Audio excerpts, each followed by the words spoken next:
आज हम आपको बता रहे हैं लखनऊ के चौक इलाके में स्थित बड़ी काली जी के मंदिर के इतिहास के बारे में। इस मंदिर की स्थापना 2400 साल पूर्व आदि गुरु श्री शंकराचार्य द्वारा की गई थी। जब मुगलों ने भारत के मंदिर पर आक्रमण किया था, तब इस मंदिर के पुजारी ने काली जी की मूर्ति को सुरक्षित करने के लिए मंदिर में स्थित एक कुएं में छिपा दिया। कुछ दिनों बाद जब मूर्ति को बाहर निकाला गया तो मूर्ति पूर्णतः बदल चुकी थी। काली जी की मूर्ति श्री लक्ष्मी नारायण जी में बदल चुकी थी। तत्काल उस मूर्ति की स्थापना कर दी गई। तब से आज तक वो अष्टधातु की मूर्ति मंदिर के गर्भगृह में स्थित है। नवरात्र की अष्टमी और नवमी को ये मूर्ति गर्भगृह से निकालकर मंदिर में भक्तों के दर्शन के लिए रखी जाती है। इस कारण नवरात्र के दिनों में यहाँ पर भारी भीड़ होती है। वो कुआं जिसमें मूर्ति छिपाई गई थी उसे आज कुंड कहते हैं और ये भी कहा जाता है कि उस कुंड के जल का प्रयोग करने से कई असाध्य रोगों से छुटकारा मिलता है। इसके साथ ये भी कहा जाता है कि जो भी यहाँ लगातार 40 दिन तक आरती में शामिल होता है उसकी हर मनोकामना पूर्ण होती है। नमस्कार दर्शकों, स्वागत है आपका तेजस्वी न्यूज़ में। मैं हूं शिवानी त्रिवेदी और आज मैं आपको लेकर आई हूं लखनऊ के बहुत ही प्राचीन मंदिर श्री काली जी के मंदिर में, जिसका अपना ही इतिहास है। आज मैं आपको यहाँ के महंत जी से भी बात कराऊंगी जो यहाँ के इतिहास के बारे में आपको बताएंगे। स्वामी जी, आपका स्वागत है हमारे चैनल में। जी, आपका धन्यवाद। सब लोगों को हरिओम, नमस्कार। स्वामी जी, आप कुछ हमें यहाँ के इतिहास के बारे में बताएं।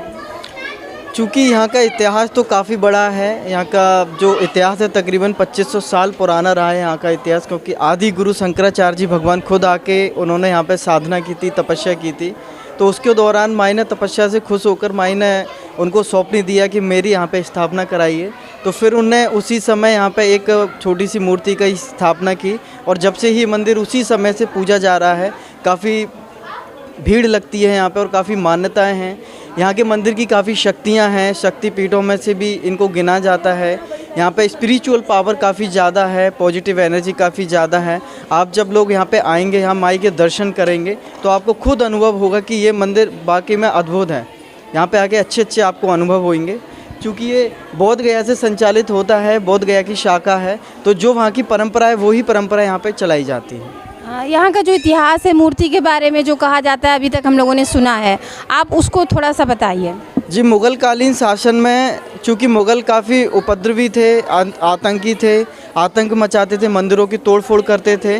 तो यहाँ के मंदिर प्रशासन ने क्या किया कि उनको जब पता पड़ा गुप्त सूत्रों से कि मंदिर पर मुग़ल आक्रमण करने वाले हैं, तो यहाँ के जो मेन पुजारी थे वो इस मूर्ति को लेकर, काली माता की जी की मूर्ति को लेकर, पीछे कुआं बना हुआ है जो अभी भी जीवित कुआं है, जो जीवित है अभी भी, उसके अंदर उन लोगों ने छलांग लगा दी थी। और चूँकि वो 2-3 दिन उसी पानी के अंदर रहे थे उस मूर्ति को लेकर, और जब 2-3 दिन के बाद मुस्लिम आक्रांता जब यहाँ से चले गए थे तब देखा गया कि उनको निकाला गया। उसके बाद मूर्ति जब निकाली गई तो लक्ष्मी नारायण जी की मूर्ति में परिवर्तित हो गई थी। जो लक्ष्मी नारायण जी की मूर्ति कुएं में से निकली थी वो आज भी गर्भगृह में स्थित है, तो उसी के दर्शन हम सब लोग पाते हैं। अच्छा, वो जो मूर्ति स्थित है उसका दर्शन हम लोग कब कब कर सकते हैं? आप उसका दर्शन कभी भी कर सकते हैं। मंदिर का बंद होने का समय 12:30 बजे है। शुक्रवार को मंदिर 1:30 बजे बंद होता है और शाम को 10 बजे बंद होता है। उसके अलावा एक अष्ट धातु की मूर्ति और है मंदिर में, उसके दर्शन आप केवल साल में 2 ही बार कर सकते हो, जो नवरात्रि में अष्टमी और नवमी वाले दिन। Thank you Swami ji. चलिए अब हम मंदिर का भ्रमण करते हैं, आप हमें उसके बारे में बताते चलिएगा। चलिए सबसे पहले चलते हैं हम यहाँ के जो श्री हरि विष्णु और लक्ष्मी जी की मूर्ति है वो दिखाते हैं आपको। आइए।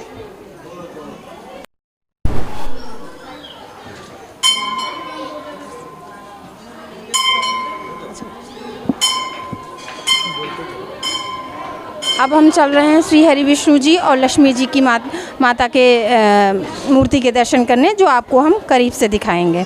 आइए, ये है। जय श्री हरि विष्णु, जय श्री लक्ष्मी। तो ये देखिए, ये है हमारी प्राचीन मूर्ति श्री हरि विष्णु लक्ष्मी जी की मूर्ति।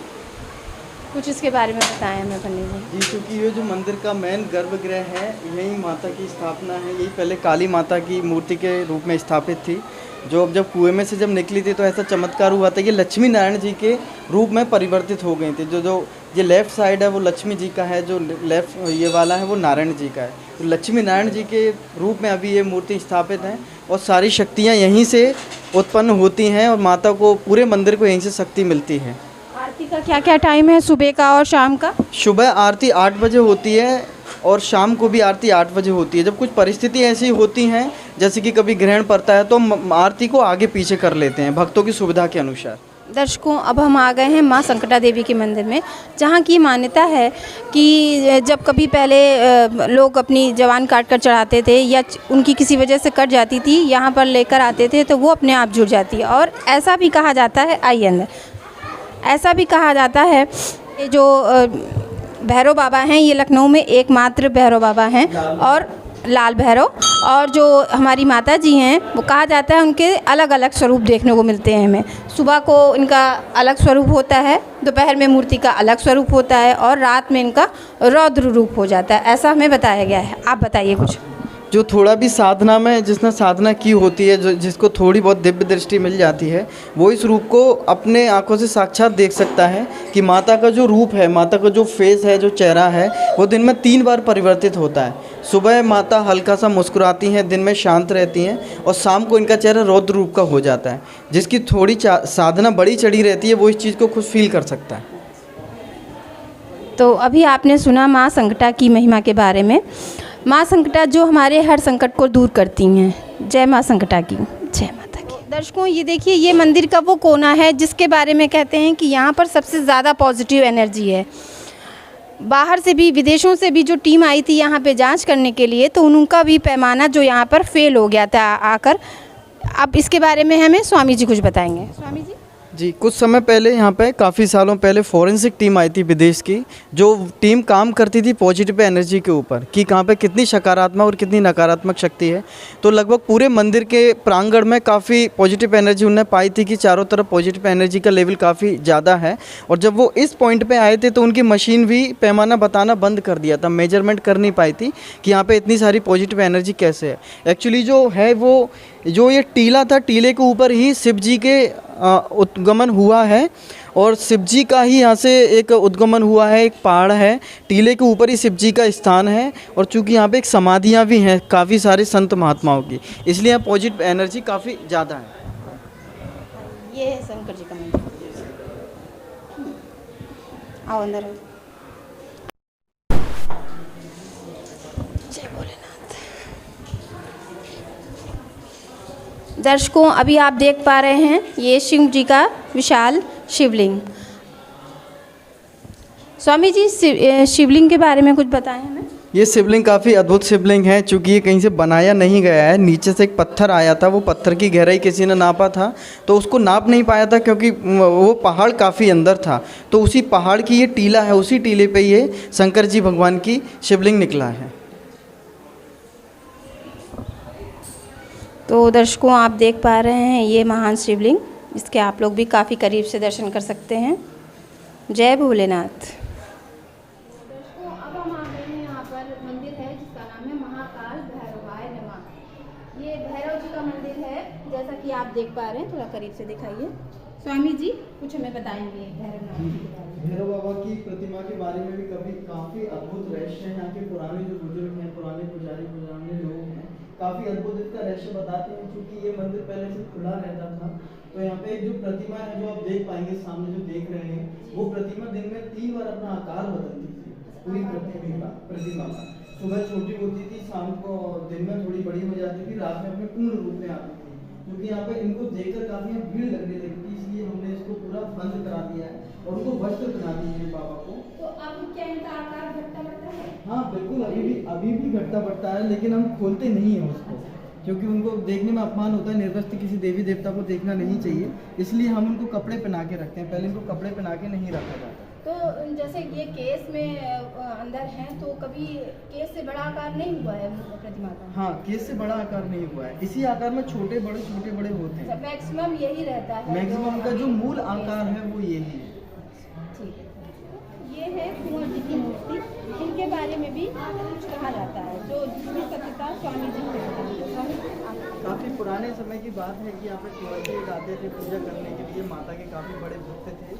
तो उनको ऐसी प्रेरणा हुई कि सब लोग यहाँ पे कोई जीवा चढ़ाता है, कोई अपना खून चढ़ाता है, कोई कुछ चढ़ाता है। तो इतनी श्रद्धा हुई माता के प्रति उनको कि उनने अपनी गर्दन ही चढ़ा दी थी। तो हुआ ये कि उनका धड़ अलग पड़ा हुआ था, गर्दन अलग पड़ी हुई थी, क्योंकि यहाँ पर एक रसोइया था और जो माता की जो रसोई आप सामने देख पा रहे हैं, सीधा माता की रसोई जो है, उसी रसोई में माता जी का हलवा बना था, जो माता जी को प्रसाद लगता है, उसी प्रसाद से उनकी गर्दन को जोड़ दिया गया था और वो तत्काल जीवित हो गए थे। फिर उसी के बाद उनकी प्रतिमा यहाँ पे लगाई गई और एक बगल में शेर डेली आता था यहाँ पर माता जी के दर्शन करने के लिए। उन्हीं की याद में शेर और कुंवर जी की याद में दोनों की प्रतिमा बनाई गई। जगन्नाथ जी का मंदिर, जगन्नाथ जी में स्थित है वो मूर्ति, आप यहाँ पे भी दर्शन कर सकते हैं उनका, जगन्नाथ जी महाराज की। जय हो।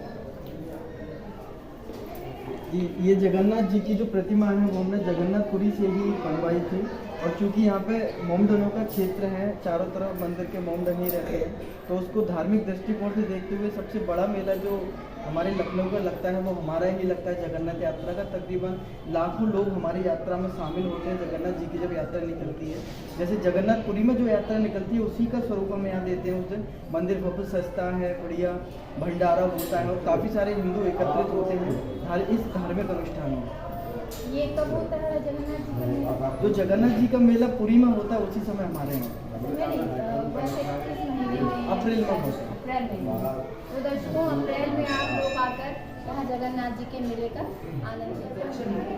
लक्ष्मीमुखी हनुमान जी के मंदिर में जय बजरंगबली। ये देखिए, ये बजरंगबली की मूर्ति है। स्वामी जी इसके बारे में कुछ बताइए। इन बजरंगबली का भी काफ़ी महत्व है यहाँ, क्योंकि ये दक्षिण मुखी हनुमान जी हैं। दक्षिण मुखी हनुमान जी का मूर्ति काफ़ी दुर्लभ मिलता है देखने के लिए, और दुर्लभ भी मिलता है और उससे भी ज़्यादा दुर्लभ है कि इनके जो पुत्र हैं जिनको मगर ध्वज बोलते हैं वो भी काफ़ी कम ही जगह पे मिलेंगे भारत में आपको देखने में। जो हमारे मंदिर में स्थित जो दक्षिण मुखी हनुमान जी हैं उनके पीछे जो आप देख पा रहे हैं ये मगर ध्वज इनके पुत्र हैं। क्योंकि पुत्र और पिता साथ में हैं तो मनोकामना जल्दी पूरी होती है। आप पुत्र को भी पूछ पाएंगे सामने और पिताजी को भी पूछ पाएंगे। जो स्थान पे अभी आप खड़े हुए हैं देवी जी, जो ये छोटा सा कोना है, इसमें बैठ के अगर कोई मनोकामना मांगता है तो उसकी मनोकामना पूर्ण होती है। ऐसे यहाँ के लोगों का विश्वास है और उन लोगों ने विश्वास करके और पूरा भी होता है उन लोगों का। अतिरिक्त शब्दों में ये कहें कि पिता पुत्र दोनों एक साथ हैं। तो स्वामी जी, अब मैं चाहूँगी कि हमारे दर्शकों को या जो भक्त हैं उनको आप यहाँ की मान्यता है, उसके बारे में कुछ लोग जानते हैं, कुछ नहीं जानते हैं, क्योंकि ये पूरा ही सिद्ध पीठ है, पूरी सिद्ध भूमि है। आदि गुरु शंकराचार्य ने यहाँ पे अपने साधना पूरे जीवन की यहाँ पे साधना का साथ है, क्योंकि पूरा सिद्ध पीठ है। यहाँ पे छोटे से छोटा भी आप अगर अनुष्ठान करते हैं तो उसका कई गुना लाभ मिलता है। जैसे एक आप कथा अपने घर पे कराइए, एक यज्ञ हवन अपने घर पे कराइए तो उसका इतना लाभ नहीं मिलेगा जितना इस सिद्ध पीठ में करने से आपको मिलता है। क्योंकि हमारी ज्योतिर्लिंगों का है जो रुद्राभिषेक होता है उसका बड़ा लाभ काफ़ी आपको मिलता है। आप कहीं 12 रुद्राभिषेक कराएंगे तब आपको इतना फल मिलेगा, लेकिन हमारे मंदिर में आके कराने से आपको एक ज्योतिर्लिंग का आप रुद्राभिषेक कराएंगे तो आपको उसका 12 का ही आपको लाभ मिलेगा। क्योंकि यहाँ पर अखंड ज्योतियाँ जलती हैं कई मंदिरों में, भैरव बाबा पे, हनुमान जी पे और गर्भगृह के अंदर। और 40 दिन की ऐसी मान्यता है यहाँ की कि आप अगर 40 दिन की ज्योति आप जलवाते हैं तो आपकी जो भी मनोकामना हो वो पूरी होती है। और चूँकि यहाँ पे हवन होता है और यहाँ पे एक सबसे बड़ा ये प्रसिद्ध मंदिर है केस लोचन के लिए। यहाँ पे बच्चों के केस बनाए जाते हैं, मुंडन होता है। मुंडन की काफ़ी बड़ी परंपरा है। लगभग लखनऊ के 95% परिवार यहाँ पे ही आके अपने बच्चों का मुंडन कराते हैं, क्योंकि ये सिद्ध पीठ है। यहाँ पर मुंडन कराने से बच्चों को कोई दुख दुविधा नहीं होती, उनको कोई बड़ी बीमारी नहीं होती। यहाँ पर मुंडन कराने से उनका भविष्य उज्जवल होता है, उनके अंदर संस्कार जाता है, माता का आशीर्वाद देती है। और यहाँ पे कंछेदन की भी एक परंपरा है, कंछेदन भी यहाँ पे होता है जिससे बीमारियाँ नहीं पाई जाती हैं। बच्चे जिन बच्चों का भी यहाँ पर मुंडन होता है वो कभी अस्वस्थ नहीं रहते हैं, उनकी बुद्धि काफ़ी तीव्र होती है, कुशाग्र होती है और वे अपने भविष्य में काफ़ी अच्छा कर पाते हैं। जो भक्तजन है हमारे चैनल के माध्यम से आपको देख रहे हैं, अभी तक मंदिर में नहीं आए हैं, इसके बारे में नहीं जानते हैं, तो आप उनसे कुछ कहना चाहेंगे? कहना यही चाहेंगे कि लखनऊ में एक मंदिर है, काफ़ी पुराना मंदिर है, लगभग सबसे पुराना मंदिर यही है श्री मठ की बड़ी काली जी मंदिर, क्योंकि यहाँ पे शास्त्रार्थ का एक परंपरा रहती है। जो आदि गुरु शंकराचार्य जी के जितने भी मठ हैं सब में शास्त्रार्थ की परंपरा रहती थी। तो हमने भी एक ऐसा बनाया है, कोई भी आके यहाँ सत्संग ले सकता है, आध्यात्मिक सत्संग जो पूजा पाठ से अलग होता है, कर्म कांड उपासना कांड से ऊपर होता है, जो ज्ञान कांड में आते हैं। जो कोई भी हो तो यहाँ पे सत्संग आके ले सकता है, आध्यात्म के बारे में जान सकता है। हम समय समय पे शिविर लगाते हैं, सत्संग चलता है, वो ऑनलाइन भी चल सकता है, ऑफलाइन भी चल सकता है। आप लोग आइए यहाँ पे दर्शन कीजिए, और अगर आप स्पिरिचुअल पावर एक महसूस करना चाहते हैं, आध्यात्मिक शक्ति को थोड़ा महसूस करना चाहते हैं, तो यहाँ पे आके ध्यान करिए, तो आप इसको पहचानेंगे, अंदर से आपको काफ़ी सुकून मिलेगा।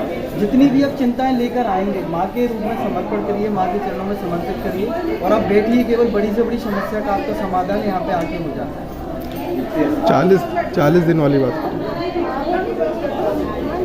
40 दिन वाली जो कुछ मान्यता है कि 40 दिन अगर आप लगातार 40 शनिवार आते हैं, या 40 दिन लगातार आते हैं, या 40 दिन की ज्योति अखंड ज्योति जलवाते हैं, तो आपकी सारी मनोकामनाएं पूरी हो जाएंगी। 40 दिन का मतलब पहले तो 40 दिन रखते हैं, या कोई एक दिन धारण के लिए जैसे शनिवार, तो टोटल शनिवार हमें जोड़ने हैं 40 जी, ऐसा ही करना है। आप अगर एक शनिवार को आते हो तो फिर आपको अगले शनिवार को आना है। आप तो आप डेली सकते हो, 40 दिन लगातार भी आ सकते हो। अगर व्यस्तता ज़्यादा है जीवन में तो आप 40 दिन भी, जैसे हर 40 शनिवार आ सकते हैं।